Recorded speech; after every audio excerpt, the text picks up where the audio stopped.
ये धंधा पानी नहीं चलता, व्यापार नहीं चलता, तो उसके लिए बटकेश्वर महादेव का पूजन किया जाता है।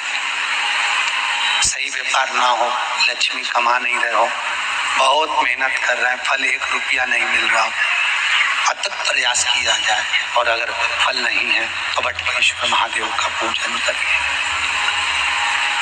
उसके लिए भी कहा, और उसके लिए हमारे यहाँ वर्णन किया गया, बड़ के पत्ते के ऊपर पीपल का पत्ता रखना पड़ता है,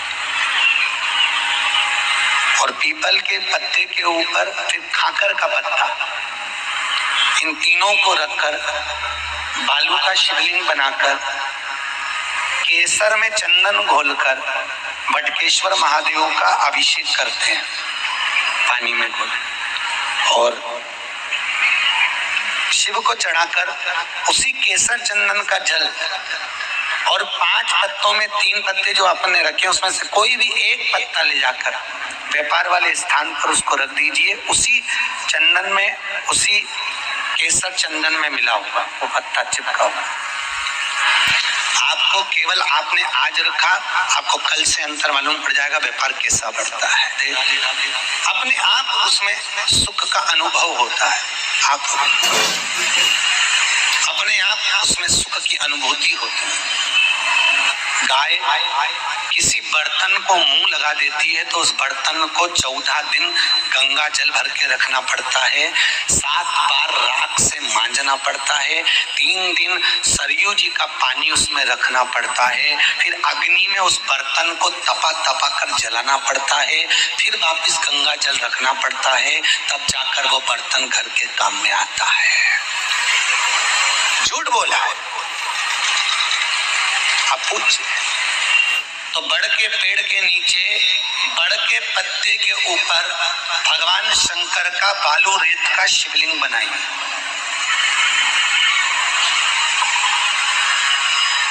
और बालू रेत का शिवलिंग बनाकर उस पर दही 5 चम्मच चढ़ा दीजिए। क्या चढ़ाना है? केवल दही, ना चंदन चढ़ाना है, ना अक्षत चढ़ाना है। एक घी का और एक सरसों के तेल का दीप वही शिवलिंग के सामने लगा दी, और दही चढ़ाकर नमन कर कर भगवान बटकेश्वर महादेव का पूजन कर कर बाबा से विनती करो, हे बाबा हमारा वो प्लाट, हमारी वो जमीन शीघ्र बिके। विनती कर कर उसी में से थोड़ा सा दही उठा लीजिए, उसको कटोरी में रख लीजिए, वही दही ले जाकर उस प्लाट में, उस फ्लैट में, उस मकान में डाल दीजिए, और बटकेश्वर महादेव के उस शिवलिंग को ले जाकर विसर्जन कर दीजिए बहते हुए पानी में। मात्र 3 से 3.5 महीने में जो जमीन, जो प्लाट, जो फ्लैट बेचना है वो बिक जाता है। बटकेश्वर महादेव का इतना प्रमाण कहा गया है। बटकेश्वर महादेव, बहुत तकलीफ है ना, कहीं मत रोने जाना। अगर दुख है, बहुत ज्यादा दुख है, कोई पैसा खाकर भाग गया, कोई पैसा ले गया, डूब गया, कर्जे में पड़ गए, बहुत कर्जा है साहब, रुपया नहीं है गुरुजी, कहाँ से चुकाएंगे, लोग पीछे पड़े हुए हैं, कई लोग सुसाइड कर रहे हैं कर्जे की जगह। कुछ मत करो, शिव की आराधना करो। प्रत्येक दिन अगर ज्यादा तकलीफ है तो प्रत्येक दिन अब ट्रेड करो बेफिक्र with safe exit on grow. अपना मनचाहा डेली लॉस लिमिट सेट करो और अनचाहे लॉसेस से बचो। Download grow. Investments in securities market are subject to market risks. Read all the related documents carefully before investing.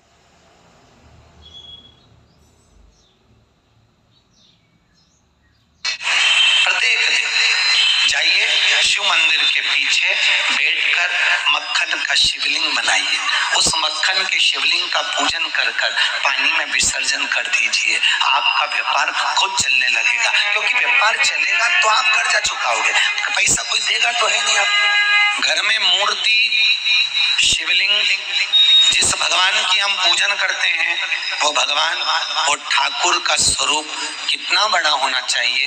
Ved Vyas जी ने कहा, जैसे हथेली भूमि को समझो और भूमि पे एक अंगूठे को खड़ा कर लो, बस इतना बड़ा स्वरूप हमारे घर में पूज्य माना गया।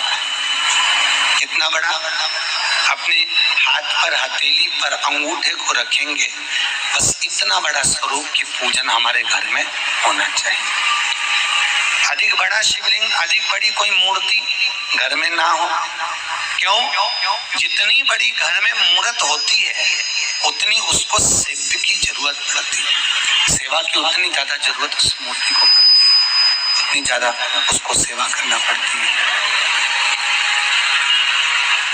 आप जितना जितना बढ़ाओगे मूर्त को उतना उतना सेवा उसमें देना पड़ेगी। घर में कभी भी मूर्ति को पोली नहीं रखी। मूर्ति अंदर से पोली होगी तो घर को पोला कर देगी। चाहे वो ठाकुर जी की मूर्त हो, चाहे वो राम जी की मूर्त हो, चाहे वो कृष्ण की मूर्त हो, चाहे वो शिवलिंग हो, चाहे कुलदेवी की मूर्त हो, आदि आदि जितनी भी मूर्ति हम लोग बनाते हैं उस मूर्त को पोला न रखा जाए। मूर्ति अंदर से ठोस होना चाहिए और मूर्त जितनी ठोस होगी उतना घर को भी बुलंद, उतना ठोस बना देगी लक्ष्मी से, उतना सुख देगी।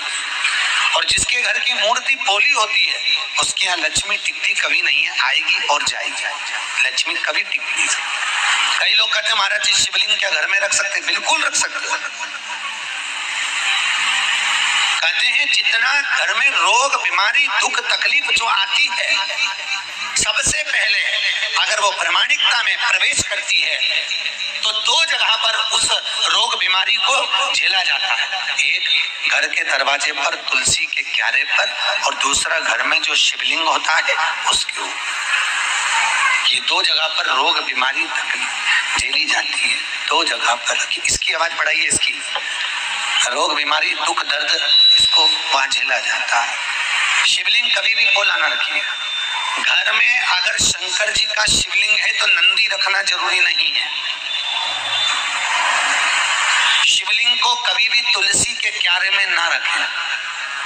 अगर बेलपत्र हो तो शिव जी को चढ़ाएं, नहीं हो तो आसपास बगीचे में जितनी भी पत्तियां पड़ी हो, पेड़ पौधे लगे हो, उनकी पत्तियां तोड़ तोड़ के भगवान को चढ़ा दें। उनकी पत्तियां शिव जी को चढ़ा दें, स्वीकार हो। भगवान शंकर पे चढ़ा हुआ जल, शिव जी को समर्पित जल कभी भी तुलसी के क्यारे में ना डालें, इससे काल सर्प दोष होता है। प्रयास करना सावन के महीने में एक दिन कावड़ लेकर जाना। कावड़ से मतलब ये नहीं है कि कंधे पर आप लकड़ी बांध कर ले जाएं।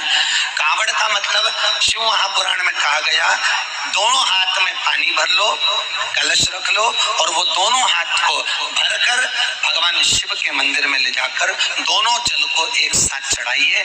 जब जल चढ़ाओ उस समय पर अपने मन में जो कामना हो वो शिव को समर्पित करिए। इसको कांवड़ की महत्वता कही। कांवड़ वो नहीं कि बहुत दूर से डंडे में बांध कर ला रहे हो और फिर बहुत पैदल चलकर शिव को चढ़ाने जा रहे हो। भगवान की कांवड़ की महत्वता का प्रमाण है अपन अपने घर से जल को लें, दो हाथ में भरें और ले जाकर समर्पित करें। ये उसी तरह जैसे एक शुगर का मरीज, जिसको शुगर की बीमारी होती है उसको कुछ नहीं करना चाहिए, दवाई गोली अपनी जगह पर है। सूरजने की जो फली होती है उसकी पत्तियां ले लीजिए और उसकी 31 झूमर भगवान शिव को समर्पित कर दो। शिवरात्रि के दिन 12 महीने शिवरात्रि आती है, कोई सी भी शिवरात्रि, रात को 12 बजे शंकर जी को समर्पित करिए। 31 झूमर उठा लीजिए, उसको आधा लीटर पानी में उकाल लीजिए, 250 ग्राम पानी हो जाए, फिर शंकर जी का उससे अभिषेक करिए। जहां से पानी बहकर आता है जलाधारी में वहां पर एक पात्र लगा दो, उसमें उस पानी को झेल लीजिए। वो पानी अपने जिसको भी शुगर की बीमारी है उसको 3 दिन 5 दिन लगातार थोड़ा थोड़ा कर कर पिला दीजिए। जिंदगी में कभी शुगर ना ऊंची होगी ना नीची होगी और खूब फिर मीठा खाओ, चाहे डॉक्टर को चेक कराओ, बराबर पर रहती शुगर की बीमारी समाप्त हो गई।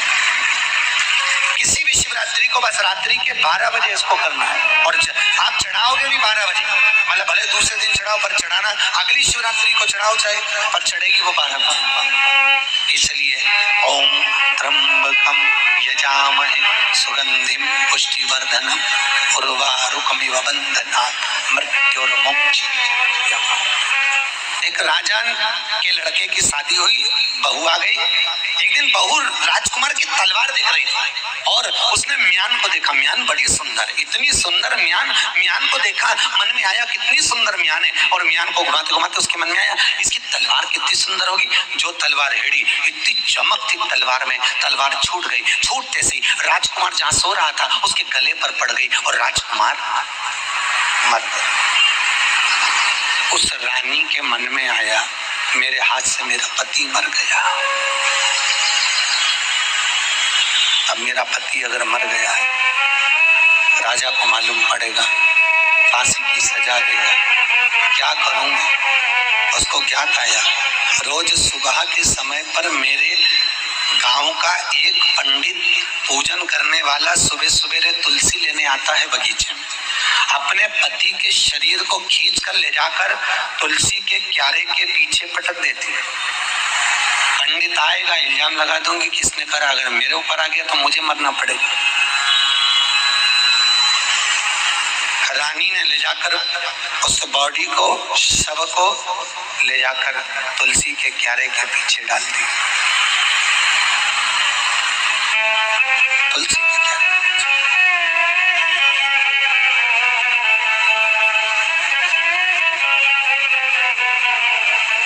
सवेरे पंडित जी आए, राजकुमारी चिल्लाकर रोई, अरे मेरे पति को मार दिया, अरे मेरे पति को मार दिया, अरे मेरे पति को मार दिया।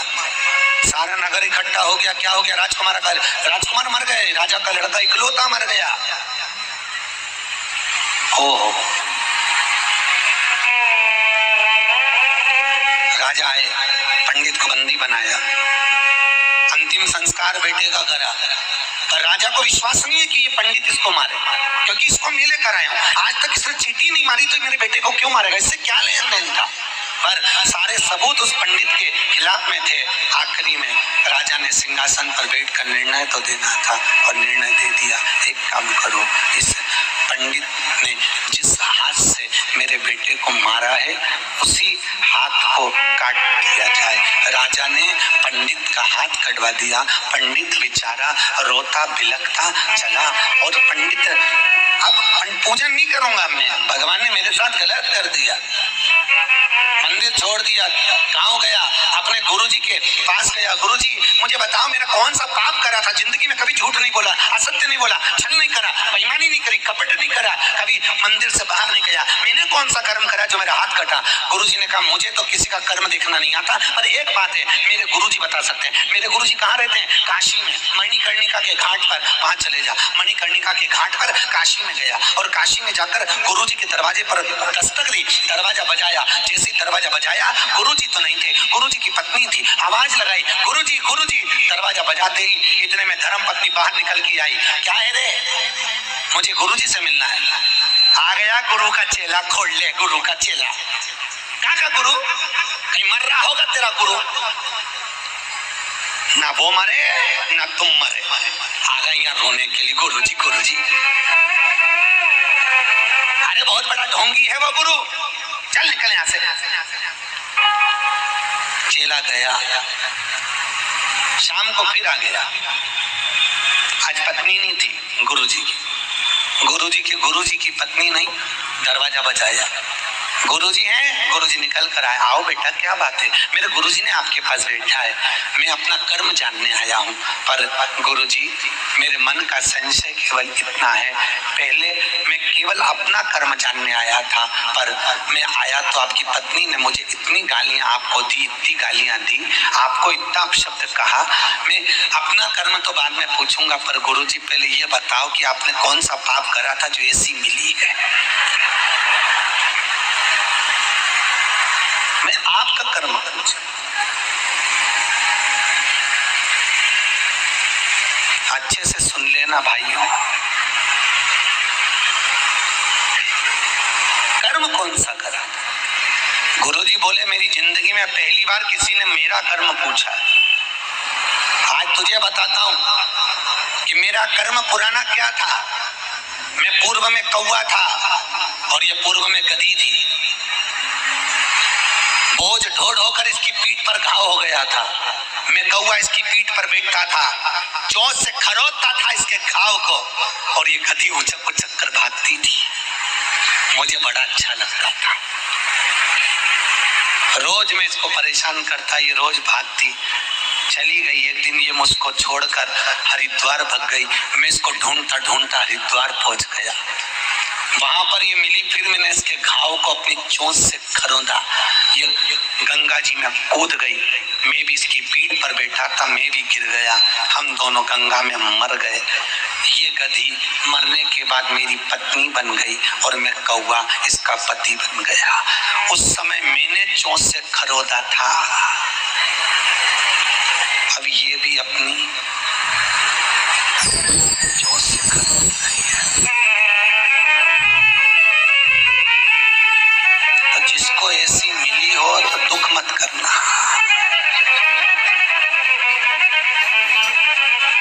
समझ लेना।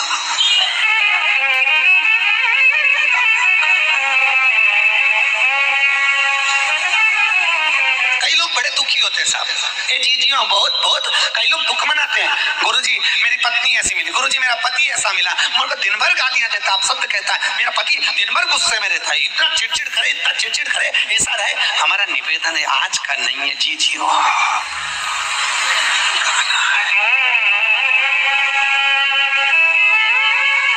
तो मर जाए क्या? हमने कहा अभी मर जाएगी, फिर जन्म मिलेगा, फिर यही मिलेगा, यही भेरूसी। इसलिए अब की बार अच्छे से इसको निभा लो, फिर देखा जाएगा।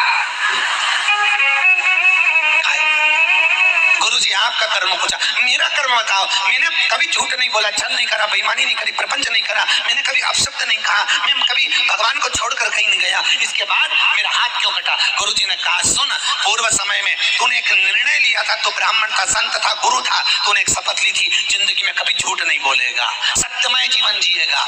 आश्रम में बैठा था, बगीचे में जंगल में बैठकर तप कर रहा था। एक कसाई गाय काटने गया और गाय हाथ से छूट गई, भाग गई। गाय भागी और कसाई तेरे पास आकर पूछ लिया तूने कहीं गाय देखी है? तूने सत्य बोलने का नियम लिया था, इशारा कर दिया, गाय उधर गई है। और कसाई गया, गाय को पकड़ा, काट दिया। जिस कसाई ने गाय को काटा था वही गाय बहू बनी, जिस कसाई ने काटा था वो राजकुमार बना, और तू वही विद्वान संत पंडित, तेरे ऊपर इल्जाम लगा। जिस हाथ से तूने इशारा करा था वही तेरा हाथ। पति ने शादी करी, पत्नी के द्वारा बेटा हुआ, पत्नी मर गई। पति ने दूसरी शादी करी, उसके भी एक बेटा हुआ, पत्नी मर गई। दोनों बेटों को बड़ा करा, बाप ने दोनों बेटों की शादी करी। एक बड़े बेटे की शादी कर दी, जो बड़ा बेटा था उसकी शादी कर दी, छोटा वाला कुंवारा रहा। पिता मर गया, पिता मरा, बड़े बेटे ने शादी कर अपनी पत्नी आ गई, पत्नी आई, छोटा भाई बीमार पड़ गया। बीमार पड़ा, बड़े भाई ने बहुत इलाज करवाया, वो नहीं ठीक हो रहा, नहीं ठीक हो रहा, पैसे पर पैसा लग रहा, धन पर धन लग रहा, खूब पैसा खर्च कर दिया। इतने में पत्नी ने अपने पति से कहा, अरे देवर तो बीमार पड़ा हुआ है, पूरे पैसे लग गए उसमें, पूरा कंगाल हो रहे हैं, हम क्या करें? एक काम करो, डॉक्टर वेद को बुलाओ और डॉक्टर वेद को कोई 500-1000 रुपए पकड़ाकर उससे कोई ऐसी दवाई दिलवा दो कि ये मर जाएगा, हिस्सा भी नहीं जाएगा और साथ में मर गया। लोग कहेंगे दवाई गोली में भी कराया पूरा और मर गया। वेद जी को बुलाया, वेद जी को बुलाकर पैसे देकर औषधि दिलवाई, देवर मर गया। पूरे जायदाद के हिस्सेदार बन गए, आराम से रहने लगे, वो अलमस्त रहे। इनके घर में बेटा हो गया, बेटे की शादी हो गई, बेटे की शादी हुई, बहू आ गई, बेटा बीमार पड़ गया, बीमार पड़ा, बेटा बीमार हुआ, खूब डॉक्टर वेद सब बुलाए, सारा इलाज करवाया, जैसे देवर का करवाया था वैसे इसका करवाया, खुद के बेटे का। इतना पैसा, इतना पैसा, इतना पैसा, कंगाल हो गए और रोने लगे।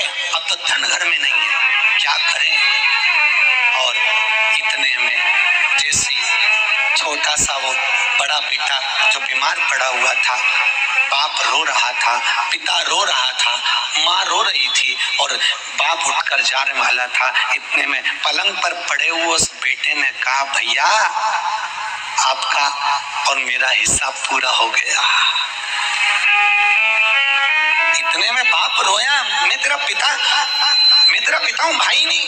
उसने कहा कौन बाप कौन भाई, जितने रिश्ते पृथ्वी पर जन्म लेते हैं ये सब पुराने जमाने का हिसाब लेने के लिए होते हैं।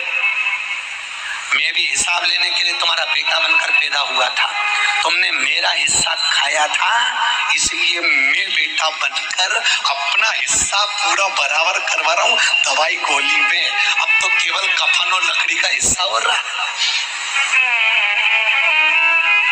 अरे तो ये पत्नी ने क्या बिगाड़ा, तेरी पत्नी क्यों विधवा हो रही है, ये पत्नी ने क्या बिगाड़ा? ये पत्नी नहीं है, ये वही डॉक्टर है जिसने मुझे जहर दिया था, वेद दिया था, वही वेद जी है। तो ये क्यों मर रहा है? अरे इसने मुझे जहर देकर मारा था। अभी जो समय चल रहा है, इस समय में पति के साथ पत्नी को सती होना पड़ता। ये मेरी पत्नी बनकर आया है, इसलिए इसको मैं लेकर जाऊंगा मेरे साथ सती कराकर। हिसाब तो पूरा।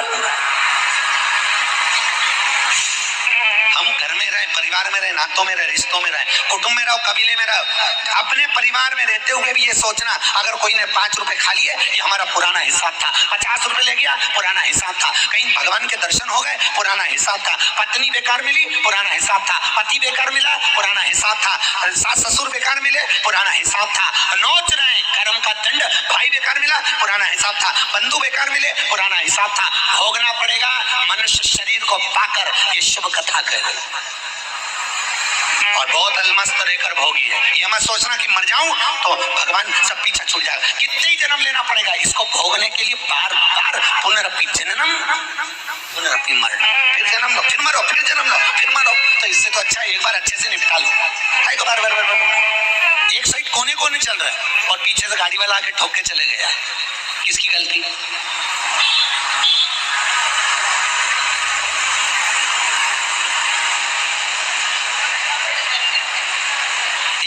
चल रहे थे, कोने कोने चल रहे थे, कोई उम्मीद ही नहीं थी कि कोई ठोक के जाएगा और गाड़ी वाला ठोक के चले गया। वो गाड़ी वाले को चक्कर आया था क्या? वो गाड़ी वाला तुम्हारा दुश्मन था क्या?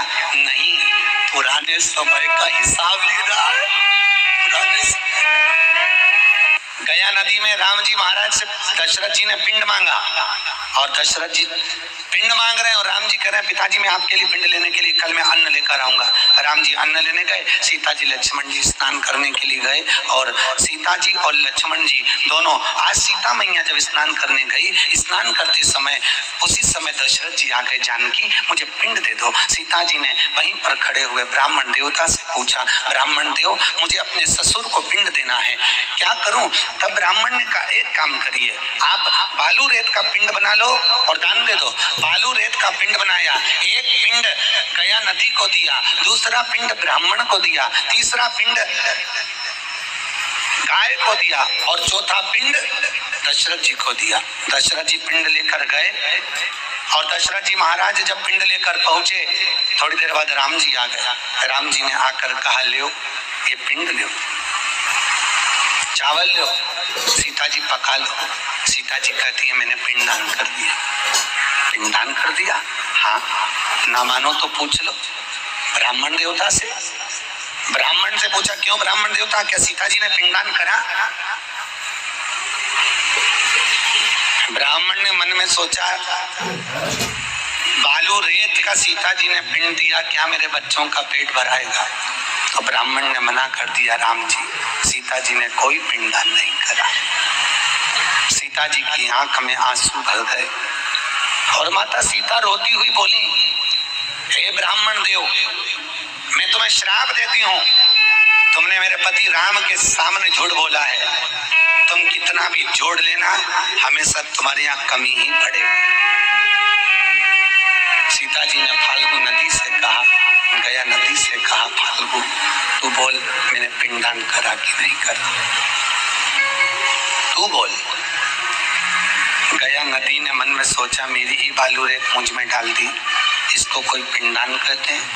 सीता जी ने उसी समय पर फाल्गु से कहा, आप बोलो। फाल्गु नदी कहती है सीता जी ने कोई पिंडदान नहीं करा। सीता जी ने श्राप दिया, फाल्गु मैं तुझे श्राप देती हूँ, जब तक तुझे खोदे नहीं तब तक तुझ में पानी निकले नहीं। गया जी अगर गए हो तो गया जी में जाकर देखना, पूरी फाल्गु नदी पर रेत जमी होती है, उसको इतना खोदो तब उसमें पानी निकलता है, तब लोग उसमें पिंडदान करते हैं। फाल्गु को भी श्राप है। सीता जी ने गौ माता से पूछवाया, गाय ने झूठ कह दिया, सीता जी ने कोई पिंडदान नहीं करा, तो गाय को श्राप दे दिया, तेरा मुख अपवित्र होगा। तब दशरथ जी को बुलाया, दशरथ जी का हाथ फाल्गु नदी के बीच में आया। आज भी वो दशरथ जी का हाथ गया जी में है, जिसपे लोग पिंडदान करते हैं। गौ माता ने 2 बार झूठ बोला, एक शिव जी के सामने, एक राम जी के सामने। इसलिए हिंदू धर्म में सारे दान आगे से, वस्त्र दान, अन्न दान, कन्या दान, स्वर्ण दान, मुद्रा दान, सारे दान आगे से, पर एक दान हिंदू धर्म में गौदान पीछे से होता है, वो आगे से नहीं किया जाता। और हिंदू धर्म की रीति है, अग्नि पुराण में लिखा है, गाय का दान जब दिया जाता है, गौदान करने वाला गाय की पूंछ पकड़कर दान करता है, तो गौदान करने के बाद जब गाय की परिक्रमा लगाई जाती है तो गाय की परिक्रमा पूरी नहीं की जाती, गाय की परिक्रमा पीछे से चालू कर गाय के पांव के नीचे से निकलकर पीछे आया जाता है। अगर गौदान करने वाला व्यक्ति गाय की पूरी परिक्रमा लगा लेता है तो गौदान का पूरा फल उसका समाप्त हो जाता है। सारे देवताओं की परिक्रमा आगे से होती है, पर हिंदू धर्म में केवल एक गौ माता की परिक्रमा आगे से नहीं, पीछे से चालू होकर पीछे ही समापन होती है। पहले के समय में ना अदालत होती थी और ना ही पंचायत होती थी। अगर कोई निर्णय लिया जाता था तो शिव मंदिर में उठा करो गंगा जली, उठा गंगा जली, तूने झूठ बोला कि नहीं बोला। और अगर व्यक्ति झूठ बोल देता तो उसका जीवन नरक जैसा निकलता। शिव महापुराण में वेद व्यास जी ने लिखा है, सारे मंदिरों में झूठ बोलोगे चल जाएगा, तीर्थ में झूठ बोलोगे चल जाएगा, पर शंकर जी के मंदिर के ओटले पर भी बैठकर अगर तुमने झूठ बोल लिया तो जीवन नरक जैसा निकलेगा।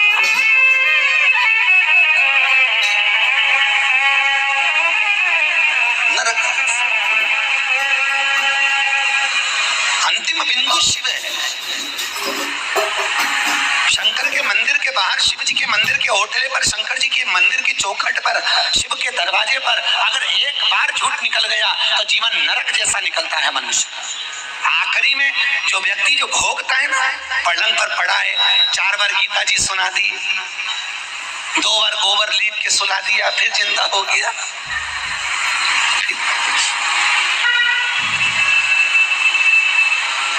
सबको फोन लगा दिया, निपट गई, आ जाओ।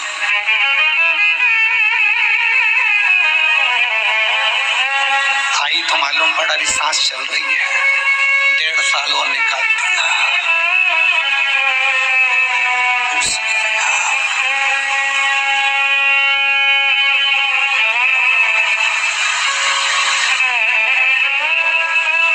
क्यों? पूरे आसपास के लोग रोज भगवान से विनती करते हैं, बेचारी तड़प रही, भगवान उठा ले तो अच्छा। परिवार के लोग विनती करते हैं, भगवान उठा लो तो अच्छा। कितनी तड़प है, अपने को दया आ रही है कि तड़प है, भगवान उठा ले तो अच्छा। तो क्या इतने सारों की विनती भगवान स्वीकार नहीं करता? बोलो तो सही, करे कि नहीं करे? करे ना, तो फिर भगवान उसे उठाए क्यों नहीं? भगवान के नहीं, अभी नहीं उठाऊंगा, पूरा हिसाब बराबर करना है। जितना झूठ बोला है उसको अंतिम समय में भोग कर निकालना पड़ता है। अंतिम समय कर्म का भोग भोगना है। हम कई बार शिव महापुराण की कथा में बारंबार कहते हैं, भगवान से नहीं डरना, मत डरो, गुरुओं से नहीं डरना, मत डरो, धर्म और शास्त्रों से नहीं डरना, मत डरो, वेद और पुराण से नहीं डरना, मत डरो, मंदिर और देवालय से नहीं डरना, मत डरो, शंकराचार्य, मठाधीश, पीठाधीश, किसी से नहीं डरना, मत डरो, किसी महात्मा, जोगी, सन्यासी, तपस्वी, साधक, उपासक से नहीं डरना, मत डरो, और याद रखना अपने कर्म से जरूर डरना, क्योंकि कर्म का भोग तो परमात्मा को भी भोगना पड़ता है। कर्म का भोग तो वो भी भोगेगा। सीता जी ने एक चिड़िया को बंदी बनाया तो उनको लंका की कैद में जाना पड़ा। भोग तो भोगा। भगवान स्वयं सत्य की मूर्त शिव जी के सामने असत्य बोला जा रहा है, ये आकाशवाणी झूठी है।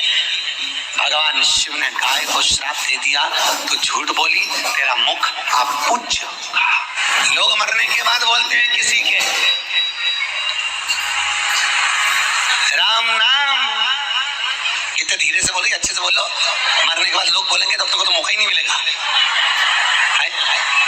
अपन मर गए, मरने के बाद अपन तो अर्थी पे बंधे, फिर बोलेंगे कैसे? आज बोल लो, अच्छे से बोलो, राम नाम सत्य। बिल्कुल अच्छे से बोलना चाहिए, जो सत्य वो सत्य है। हम तो कहते किसी का दिवाली मिलने जाओ तो हैप्पी दिवाली मत कहिए, होली मिलने जाओ तो हैप्पी होली मत कहिए, डायरेक्ट जाकर के हो सेठ जी राम नाम सत्य है, सेठ नीचे कुर्सी से नीचे क्यों रे, मेरा बुरा चाहता? नहीं नहीं सेठ जी, लोग मरने के बाद बोलेंगे तब आप सत्य नहीं बोल पाओगे। आज मैं आपको सत्य बोलवा रहा हूँ कि सत्य क्या है। सत्य क्या? कई लोग पूछते हैं महाराज किसी के मरने के बाद लोग उसको लेके जाते हैं तो फूल मखाना और खुला पैसा फेंकते हैं उसके ऊपर, राम नाम, अरे बोलो तो सत्य के फेंकते हैं। तो ये कहीं लिखा है फेंकने का? हमने कहा गरुड़ पुराण में लिखा है फूल इसलिए फेंकते हैं श्रद्धांजलि के लिए, मखाना इसलिए फेंकते हैं, मखाना फूला होता है तो पूरा परिवार फूला छोड़कर जा रहा है। पैसे क्यों फेंके जाते हैं? तो हमने कहा वो गरुड़ पुराण में नहीं लिखा, पर हमारे मन से हम इसलिए कह रहे हैं कि हमारे मन की बात बता रहा है कि लोग मरने के बाद पैसा इसलिए फेंकते हैं कि पूरी जिंदगी सुबह 8-8 बजे से लेकर 10-10 बजे तक दुकान पे बैठा रहा, पूरी जिंदगी जोड़ जोड़ के मर गया, अब तेरे बाप में दम हो तो उठा ले राम नाम, अरे बोलो तो सत्य। अरे 8-8 बजे दुकान खोल के बैठता था, रात के 10-10 बजे तक बैठा रहता, ना रिश्तेदारी निभाई ना नातेदारी निभाई, कहीं जाने की फुर्सत नहीं। पति से कह दिया तुम चले जाओ मैं दुकान संभाल रही, पत्नी ने पति से किया मैं बैठी हूँ तुम जाओ, और पति के तू तो क्या मैं बाद में चली जाऊंगी। एक ना एक दुकान पे होना जरूरी है, ऐसी कमाई और खुद ही के बेटे ने खुद की छाती पे लुटाई, तेरे बाप में दम हो तो उठा ले। अब टल्ला होके पड़ा है और छाती पे रुपया पड़ा है जिसके कमाने के लिए पूरी जिंदगी कमा दी। ना शिव पुराण में गया, ना कभी शिव पुराण में अठन्नी दान करी, ऐसा पापीड़ाओं की छाती पे एक का कलदार पड़ा, उठा के बता दे यहीं पड़ा।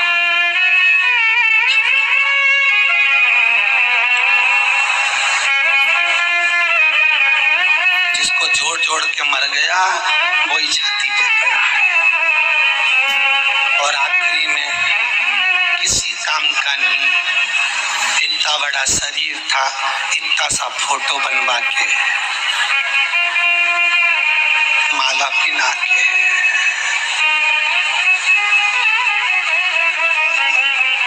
दीवार पे टंगा है। और कितना ही बुरा मुंह रिया हो तुम्हारी जिंदगी में, तुमने पूरे जीते रही जिंदा रही है, तब कभी जीवन में नहीं हंसा, पर मरने के बाद फोटो में पूरी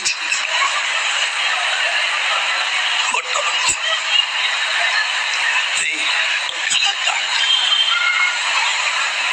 जीजियों मरने के बाद फिर फोटो सराद में नीचे उतरता है और जो स्माइल देने वाली अम्मा है उसको खीर और पूड़ी मल के चिपकाते और वो डोकरी स्माइल देती है।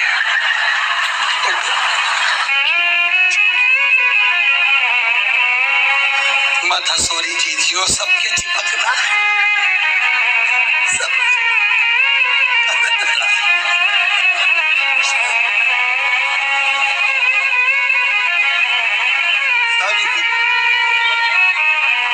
करो क्या?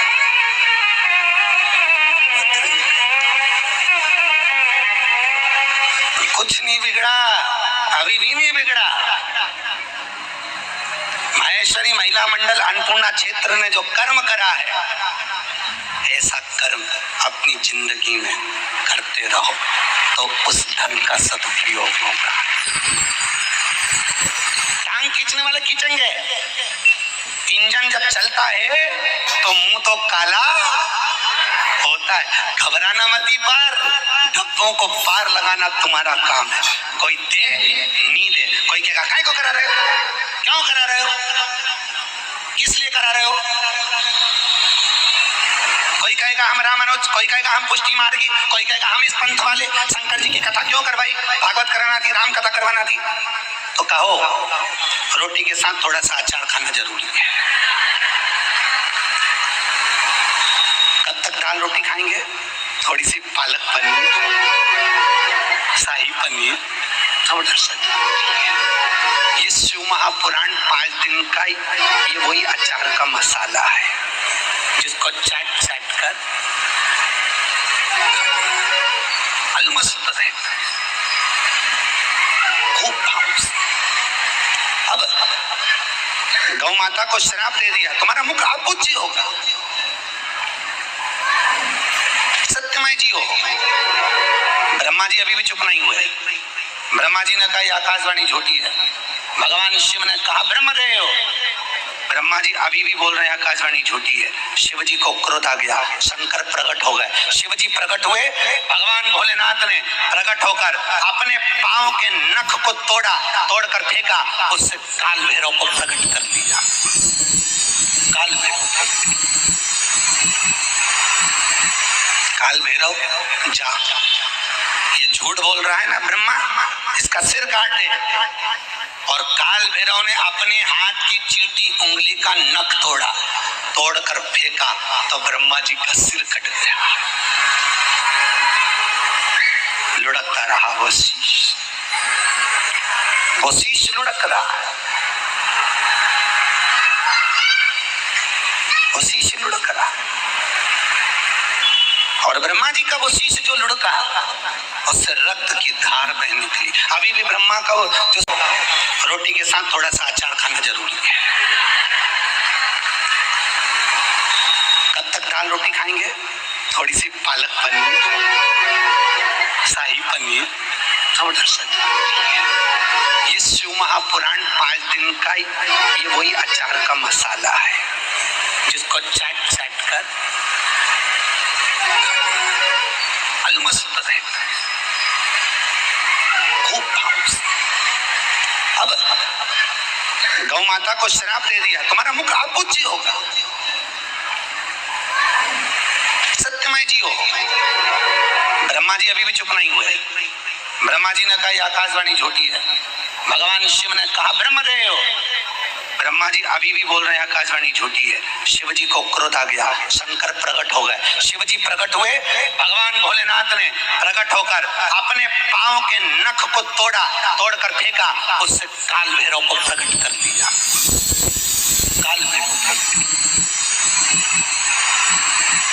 काल भैरव जा, ये झूठ बोल रहा है ना ब्रह्मा, इसका सिर काट दे। और काल भैरव ने अपने हाथ की चीटी उंगली का नख तोड़कर फेंका, तो ब्रह्मा जी का सिर कट गया।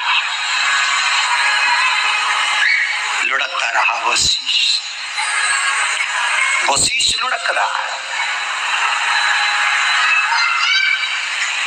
वो शीश लुढ़क रहा। और ब्रह्मा जी का वो शीश जो लुढ़का, उससे रक्त की धार बह निकली। अभी भी ब्रह्मा का जो सिर कटा था वो झूठ बोल रहा है, ये आकाशवाणी झूठी है, ये आकाशवाणी झूठी है। रक्त निकल रहा है तो भी झूठ बोल रहा है, और रक्त बह रहा है। तो ब्रह्मा जी के सिर से जो रक्त निकला, उस रक्त से एक नदी निकल कर बह गई, जिसका नाम है कर्मनाशा नदी। कौन सी नदी है? भारत की भूमि पर, पृथ्वी पर केवल एक नदी ऐसी है, कर्मनाशा, जो 14 किलोमीटर की लखनऊ से इलाहाबाद के बीच में बहती है, जिसके घाट पर यूपी गवर्नमेंट ने लिख रखा है कि इसमें हाथ मत धोना, पाँव मत धोना, ये कर्मनाशा है। इसमें भूल से भी अगर कोई हाथ डाल देता है तो उसकी 7 पीढ़ी में किया हुआ उद्यापन, दान, पुण्य, सत्कर्म, व्रत सब खंडित हो जाते हैं। ये कर्मनाशा है। आज भी लिखा हो, भारत की भूमि पर केवल एक नदी है कर्मनाशा, जिसमें कुत्ता भी पानी नहीं पीता, जिसमें पक्षी चोंच नहीं डालता, जिसमें पशु कभी नहाता तक नहीं है, जो लखनऊ से इलाहाबाद के बीच में। अगर नेट पर सर्च करोगे तो वो 20 किलोमीटर बताएगी, पर शिव महापुराण में 14 किलोमीटर की है कर्मनाशा, जो ब्रह्मा जी के रक्त से बनी, ब्रह्मा जी के रक्त से प्रकट हुई। ब्रह्मा जी के रक्त से प्रगति, वो कर्मनाशा। कर्मनाशा नदी का प्रागट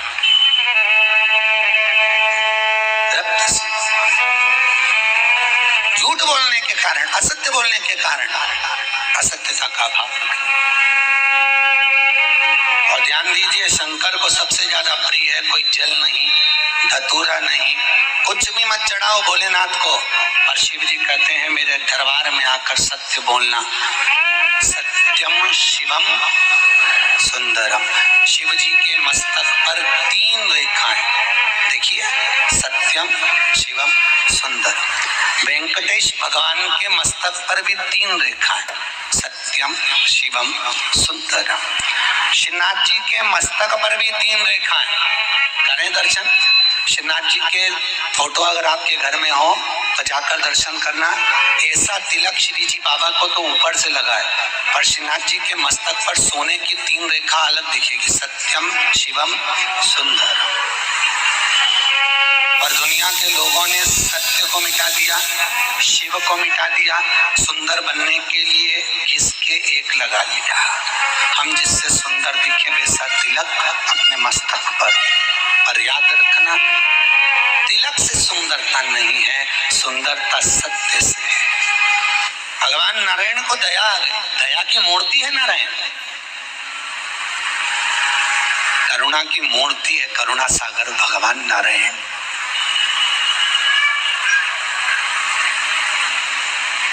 बहुत जल्दी पसीज जाते हैं भगवान नारायण। और नारायण ने जाकर विनती करी, प्रभु भोलेनाथ गलती हो गई है, क्षमा करिए। और बहुत बड़ी गलती हुई है प्रभु। ये ब्रह्मा ने असत्य बोला है, ब्रह्मदेव असत्य कह रहे हैं, बहुत बड़ी गलती है।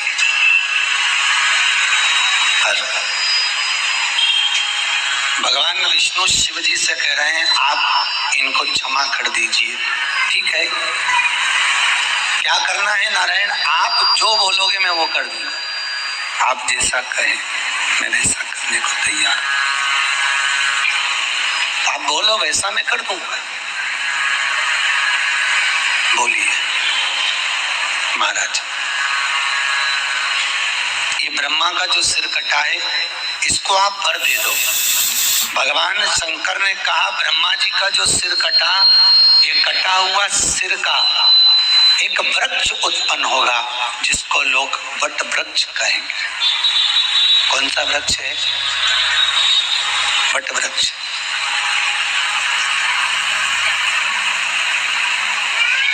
वट वृक्ष उत्पन्न हुआ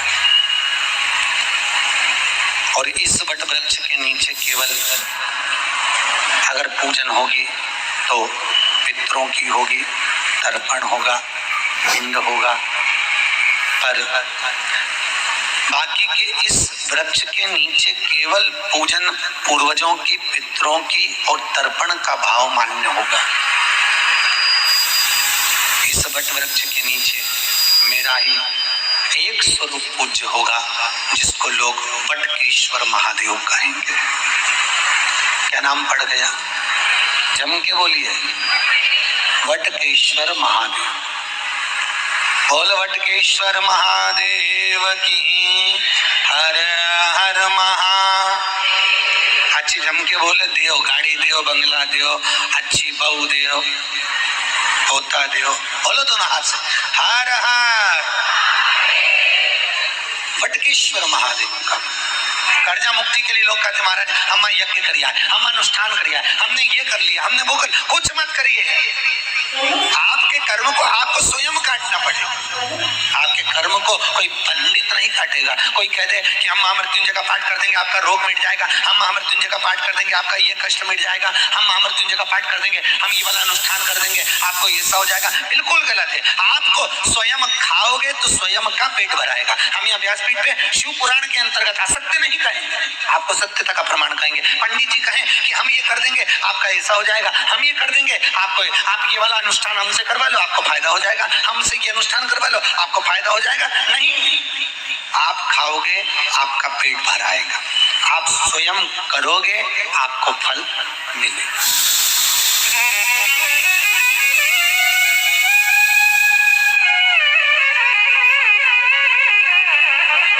कष्ट सुख,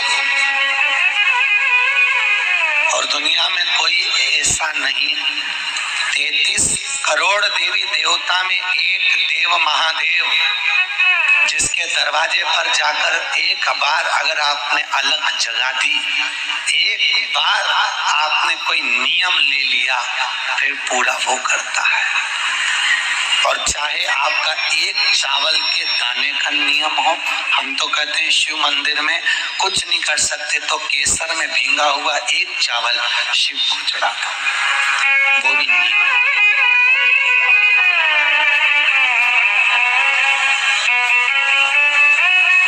माता लक्ष्मी की संपूर्ण जायदाद पर चोर कुबेर ने अपना हक कर लिया था। आपने विष्णु पुराण में कथा सुनी होगी, अभी बीच में टीवी पर भी आई थी, मुंबई में कथा बाची थी विष्णु पुराण, तो उसमें सुना होगा। माता लक्ष्मी की संपूर्ण जायदाद, माता लक्ष्मी का संपूर्ण जेवर, माता लक्ष्मी का संपूर्ण पैसा, धन दौलत सब कुबेर ने अपने कब्जे में ले लिया। तब माता लक्ष्मी ने एक नियम का पालन करा और प्रतिदिन भगवान नारायण के कहने पर, और केवल नारायण के कहने पर, लक्ष्मी अकेली नहीं करी, भगवान शिव नारायण ने भी एक व्रत लिया था कमल का पुष्प समर्पित करने का, आगे कथा में आएगा। एक चावल का दाना माता लक्ष्मी नारायण के कहने पर शंकर जी को ले जाकर समर्पित करती थी, और भगवान भोलेनाथ ने उसी समय पर प्रसन्न होकर कहा, लक्ष्मी तूने मेरी आराधना करी है, जा, क्या चाहिए बोल तुझे। लक्ष्मी कहती है, नाथ आपको लोग विश्वनाथ कहते हैं, आप विश्वनाथ का मतलब भरण पोषण करने वाला, नाथ का मतलब मालूम है, पर भरण पोषण करने वाला, देने वाला, लुटाने वाला, आपको लोग नाथ कहते हैं। जैसे जगदीश में भगवान को क्या कहते हैं, जम के बोलो, जगन्नाथ। नाथ का मतलब भरण पोषण करने वाला, लुटाने वाला, देने वाला। आपको लोग विश्वनाथ कहते हैं। नाथ आप करुणा करिए, मेरी संपूर्ण जायदाद वो कुबेर ने अपने कब्जे में ली। क्या करा भगवान शिव के ऊपर। एक चावल का फल कितना है ये शिव महापुराण कह रही है, ये विष्णु पुराण कह रही है। एक केसर के चावल का फल शिव जी ने दिया और कुबेर जी को बुलाकर कुबेर की जितनी दौलत थी वो माता लक्ष्मी को दे दी, माता लक्ष्मी को प्रदान कर दी। पर एक शर्त पर दी है। क्या शर्त लगाई? भगवान शिव ने कहा, लक्ष्मी तुझे अभिमान बहुत ज्यादा है, तेरे अभिमान को तोड़ने के लिए मैं तुझे एक सेवा दे रहा हूँ। जिस दिन तूने वो सेवा छोड़ दी उस दिन तेरे हाथ से सत्ता फिर चली जाएगी। लक्ष्मी ने कहा, सेवा कौन सी? अब दोस्त दोस्त का हित चाहता है, मित्र मित्र का हित चाहता है, जिसको आप प्रेम करते हो आप उसका हित चाहते हो। इसलिए भगवान शिव ने कहा, तुम्हें नारायण के चरण की सेवा 24 घंटे करना पड़ेगी तो तू वापिस धनवान बन जाए। हटती नहीं है, हटती नहीं है बिल्कुल भी। मैं तो कहूँ भोलेनाथ जी पृथ्वी पर एक बार वापिस आकर इन सबको कह दो, इंदौर वालियों को,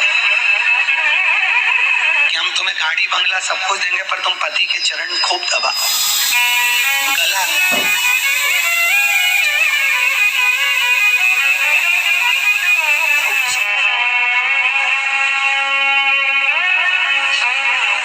सेवा का फल ही मेवा है। वो कहे ना, हमारे मालवा माटी के संत श्री नागर जी महाराज कहते हैं, सेवा करो तो गाओ तो मेवा मिले रे, गौ माता की सेवा करो रे, सेवा करो तो मेवा मिले रे, माता पिता की